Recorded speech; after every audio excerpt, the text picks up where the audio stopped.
Hi, welcome to another episode of Hot Takes. Now, not going to talk about the Nurse Peggy situation, bad as it is, that whole sort of awful mess that's going to now is resulting in court cases.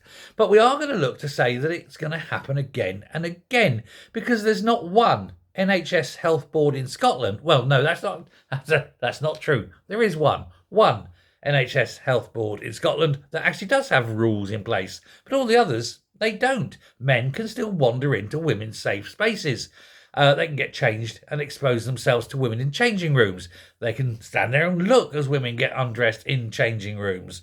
And not just women, but young girls as well, because they seem to think, they being the management and the NHS boards and the politicians, all seem to think that this is perfectly acceptable. Endangering women and removing their dignity and their safety is not acceptable. And thank heavens for NHS Tayside, for it is the only one with any rules in place, and it does chaperone if men go into women's areas. And by women's areas, we mean into a woman's ward.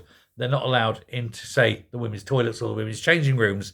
But when men go into the women's ward, they are always chaperoned.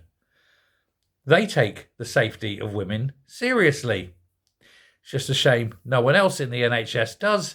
No one else in the management of the NHS does. No one in politics does. They sit there in their ivory towers going, oh, yes, it's perfectly fine. It's perfectly fine to endanger women. Well, if it was their women, maybe they'd think twice. But hey, it's amazing how many women in positions of power are saying this is okay. It's unbelievable, isn't it? But once someone is actually attacked and raped, and yes, it's happened, what do? Well, there was the hospital that actually told the police it couldn't have happened because there was only women in that ward, explaining that away like that. Trouble is, one of those women wasn't a woman, it was a man, and he did the crime. And so you had the strange situation of the NHS covering up the rape of a woman, being complicit in it, one could argue. And yet you get the likes of Swinney saying, this is fine. Well, no, it isn't. Thanks very much. Bye.